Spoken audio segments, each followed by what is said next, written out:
Nandipha Magudumana back in court today to try and have her arrest declared illegal. That's going to be heard today. It's an urgent application, was postponed after Home Affairs had joined the case. Let's go over to senior reporter Silindelo Masikane, who has all the details for us on this, out in Bloemfontein for us this morning. Hello to you, Slee. So the Home Affairs Department, now the sixth respondent, they're very clear. They say she's lying.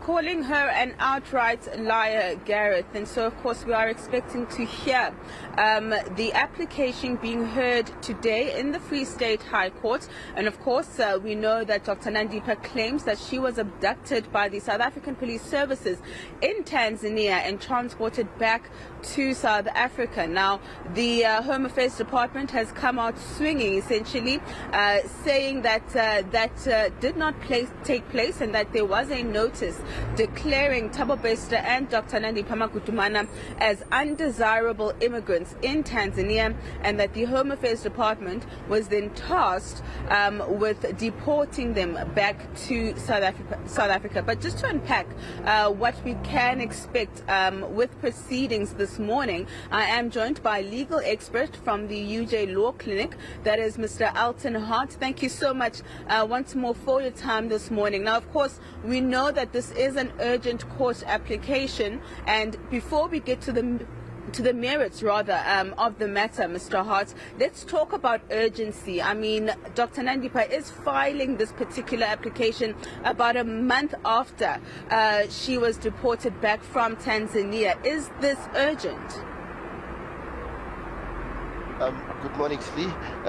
Obviously, one looks at it, and one looks at it from a constitutional backdrop. If I am the legal representative of Nandipha, she's going to, or he's going to say, or she, whoever the legal representative, saying that she's been detained for more than a month, unlawfully so, and that makes it urgent, and that's the angle they're going to take.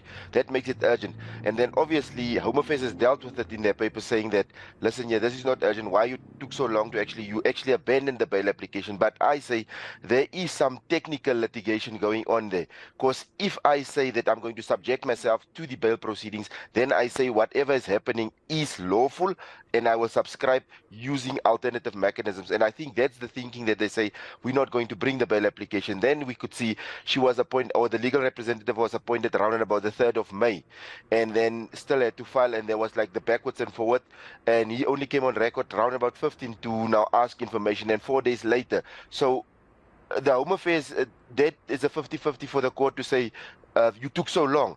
But irreparable harm is the one thing that stands out for me here. She's been detained, and according to her version, unlawfully so, which means that harm is irreparable. You cannot replace the time lost, the time that she spent in prison. And I'm not saying that people should now all bring this application, say I should not be in prison. I'm just saying that is the angle that they're going to take on the urgency. So the urgency then lies in her liberties being deprived, and unlawfully so, according to her version. Obviously, the State and Home Affairs and NPA will bring a different version to say why it should not be considered urgent. But I mean, that is something for the judge, and the judge will decide now, is there really an urgent need to actually hear this application? I think there should be, so that we put this thing to bed, because now they're going to tackle how she was arrested, apprehended, and then brought to South Africa, because these things will all play out. So if we set this to bed, then we don't foresee future litigation on this point coming to the fore to say that you were not unlawfully detained, because then she can raise it later at trial as an interlocutory thing, then prolonging the processes again. Let's talk then hypothetically she gets past the hurdle of urgency and her arguments are heard, and of course we go to the merits of the matter, Mr. Hart. Now, you've had a look at the responding papers from Home Affairs and the NPA, and what I found quite interesting was that the Chief Director of Immigration at Home Affairs does indicate that yes, they were members of the Special Task task force from the SAPS, but they were merely observing the deportation process because Bester at that point was deemed armed and dangerous. So there is an admittance that they were SAPS officials, but they're saying that they were just mere observers of this process. Do you think that this is just a technicality, or do you think then this puts Dr. Nandipha's version perhaps, put some more weight onto her argument about what happened in Tanzania? No, obviously so, because for me, how deportation work is like it's between the two immigration departments from Tanzania and South Africa. And what was the purpose of them, and the mere fact that they say they were there as observers. If we know and we go back on the version that was given by Home Affairs and our High Commission in South Africa, they say the diplomatic tourism police arrested Tabu, and they not even say, they said Toms, Bester Magugula and Nandipha Magudumana was arrested there. And so obviously when those people arrest them, and they do have powers to actually use firearms, that's according to the Tanzanian laws, they would have searched a person because they are allowed to search them, and then disarm them because they had them then from around about the 7th of April until the 12th in the Tanzanian custody. So being armed, I think that falls off the table because he would have been in custody. So I don't see how he could be armed in the Tanzanian possession or custody. And then he was handed over to the High Commissioner or the secretary, one of the secretaries, Ms. Neo Teresa Moreng.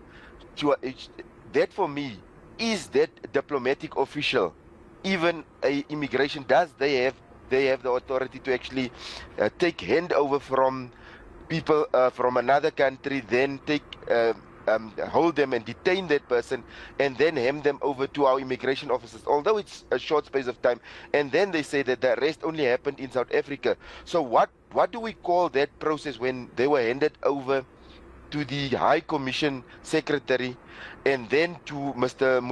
Matthews Modiri? What is that process? And that process from lifting from Tanzania's Kilimanjaro airport to Lanseria, what was that? What do they call that? So there, I think there might be technical arguments saying that that detention and apprehension there was unlawful, and that's why they might zoom in. Other than that, Nandipha doesn't have a chance. If she can't get her unlawful detention in that space of time there, because what the Tanzanians did, because the documentation speaks now, after having a look at and actually having sight of the documents, now I can see the Tanzanians covered themselves in how they did their processes on that side until Kilimanjaro airport. And I think our people then try to say that her being handed over to the secretary at Kilimanjaro, she's on South African soil. That is not true. The mission is South African soil, not Kilimanjaro airport. So there is another technical thing that they might attack, and we haven't seen their replying papers. There might be in their replying papers something to that effect, but I think if Nandipha has a chance of success, it will only lie in that piece of happening there. But it speaks to the police officers being there, it speaks to that there were SAPS members. So maybe there's something more to unravel, that you say SAPS members arrested or detained from that point, because they're saying the arrest only happened and the rights was only read here at Lanseria airport. But I see that there might be the point where, or the loophole or the gate that she can take, saying her detention was apprehension and detention, and maybe subsequent arrest was unlawful. Other than that, what happens on the South African side, what happened in the Tanzanian side before the handover, I've looked at that and it looks solid.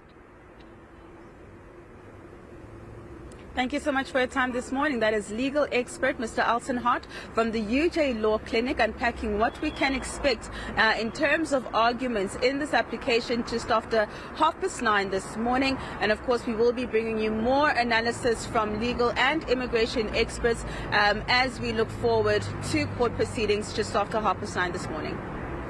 Silindelo Masikane, thank you very much indeed. Slee, by the way, I see your story, your exclusive of the friend telling all about Nandipha Magudumana is still trending on the website. It's a nice background to who we're talking about this morning. Head over to enca.com. Down the left-hand side of the homepage, you'll find our trending stories. It is still in the top 5.